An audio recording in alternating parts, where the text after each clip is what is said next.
ખુશ થઈ ગયા અને તેમને તેમના માથા પરથી કલગી કાઢીને ચકલીબેનને આપી.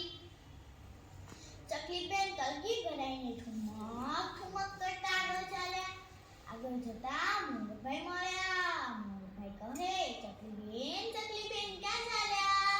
ચકલીબેન કહે, રાજાના મહેલમાં જાવાજી, દાડમદાણા ખાવાજી, ફુવારાના પાણીએ નાવાજી, રાણીના કોળે બેસવાજી.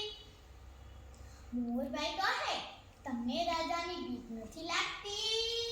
ચકલીબેન કહે, બીવે મોટા હાથી ને બીવે મોટા પાડા, હું નાનકડી ચકલી, હું શું કામ બીવ?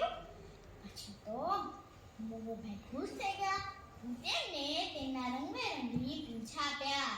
પીંછા ભરાઈને ચકલીબેન આગળ ચાલ્યા. ઠુમક ઠુમક કરતા આગળ ચાલ્યા.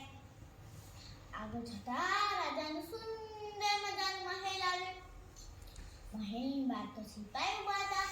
સિપાઈ કહે, એ ચકલી ક્યાં ચાલી? ચકલીબેન કહે, રાજાના દરબારમાં.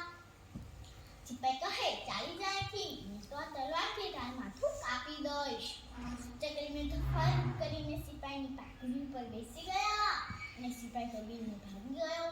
પછી ચકલીબેન રાજાના દરબારમાં આવ્યા. રાજા તારી પીંછાવાળી, કલગીવાળી, બહાદુર ચકલીને જોઈને ખુશ થઈ ગયા અને તેમને કહ્યું, આવો ચકલીબાઈ આવો, દાડમદાણા ખાઓ, ફુવારાના પાણીએ નાવો, રાણીના ખોળે બેસો.